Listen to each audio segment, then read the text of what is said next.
அனைவருக்கும் வணக்கம். என் லைஃப்ல இந்த மாதிரி ஒரு பெயின்ஃபுல்லான ஒரு சுச்சுவேஷனை நான் ஃபேஸ் பண்ணதே கிடையாது. மனசு முழுக்க வலி வலி மட்டும்தான்.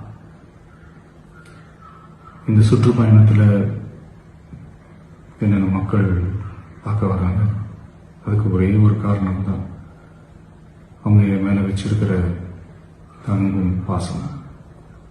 அந்த அன்புக்கும் பாசத்துக்கும் நான் எப்பவும் கடமைப்பட்டிருக்கிறேன்.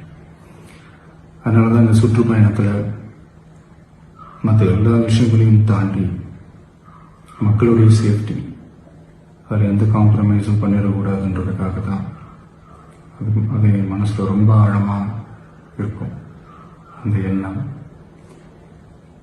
அதனால தான் இந்த அரசியல் காரணங்கள் எல்லாத்தையும் தவிர்த்துட்டு ஒதுக்கி வச்சுட்டு மக்களுடைய சேஃப்டி மட்டும் மைண்டில் வச்சுக்கிட்டு அதுக்கான இடங்களை சூஸ் பண்ணுறது, அதுக்கான இடங்களை பார்த்து பெர்மிஷன் கேட்கறது, போலீஸ் டிபார்ட்மெண்ட்டில் அதை ரிக்வெஸ்ட் பண்ணி கேட்போம். ஆனால்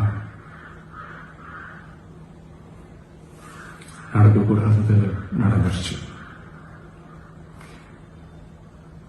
ஆனால் மனுஷன் தானே, அந்த நேரத்தில் அத்தனை பேர் பாதிக்கப்பட்டு இருக்கும்போது எப்படி அந்த ஊரை விட்டுட்டு என்னால் கிளம்பி வர முடியும்? நான் திரும்ப அங்கே போகணும்னு இருந்துச்சுன்னா அது ஒரு காரணம் காட்டி அங்கே வேற சில பதட்டமான சுச்சுவேஷன்ஸ், வேற சில சம்பாவிதங்கள், அந்த மாதிரி எதுவும் நடந்துடக்கூடாதுன்றதுக்காக தான் நாங்கள் அவாய்ட் பண்ணோம். இந்த நேரத்தில் சொந்தங்களை இழந்து தவிக்கிற அத்தனை குடும்பங்களுக்கும் என்னுடைய ஆழ்ந்த இரங்கலை தெரிவிச்சுக்கிறேன். எனக்கு தெரியும், என்ன சொன்னாலும் இது ஈடையாகாதுன்னு எனக்கு தெரியும். ஹாஸ்பிட்டலில் ட்ரீட் பண்ணிட்டு இருக்கிற எல்லாருமே சீக்கிரமாக க்யூர் ஆகி வரணுன்றது இந்த நேரத்தில் நான் வேண்டிக்கிறேன். கூடிய சீக்கிரமே உங்கள் எல்லாரையும் நான் சந்திக்கிறேன். இந்த நேரத்தில் எங்களுடைய வலிகளை, எங்களுடைய நிலைமையை புரிஞ்சுக்கிட்டு எங்களுக்காக பேசின அரசியல் கட்சிகளை சார்ந்த நண்பர்கள், தலைவர்கள் அனைவருக்கும் என்னுடைய நன்றியை தெரிவிச்சுக்கிறேன். கிட்டத்தட்ட ஒரு 5 மாவட்டத்துக்கு பிரச்சாரத்துக்கு போனோம். இந்த மாதிரி எதுவுமே நடக்கல. ஆனால் கரூரில் மட்டும் ஏன் எப்படி நடக்குது, எப்படி நடக்குது? மக்களுக்கு எல்லா உண்மையும் தெரியும். மக்கள் எல்லாத்தையும் பார்த்துக்கிட்டு இருக்கிறாங்க. கரூரை சேர்ந்த அந்த மக்கள் அந்த உண்மையெல்லாம் வெளியில் சொல்லும்போது எனக்கு கடவுளே நேரில் வந்து இறங்கி அந்த உண்மைகள்லாம் சொல்கிற மாதிரி எனக்கு தோணுச்சு. சீக்கிரமே எல்லா உண்மைகளும் வெளியில் வரும்.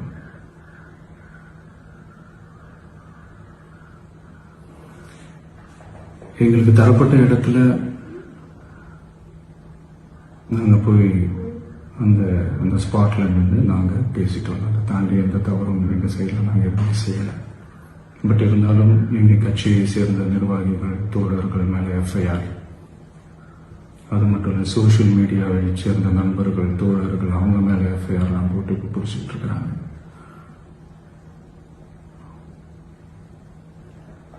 சிஎம் சார், உங்களுக்கு ஏதாவது இந்த பழி வாங்கணும் அப்படின்ற எண்ணம் ஏதாவது இருந்துச்சுன்னா என்ன வேணாலும் பண்ணுங்க. அவங்க மேல கை வைக்காதீங்க. நான் ஒன்று வீட்டில் இருப்பேன், இல்லை நான் ஆஃபீஸில் இருப்பேன். என்ன வேணாலும் செய்யுங்க. நண்பர்களே, தோழர்களே, நம்மளுடைய அரசியல் பயணம் இன்னும் ஸ்ட்ராங்காக, இன்னும் தைரியத்தோட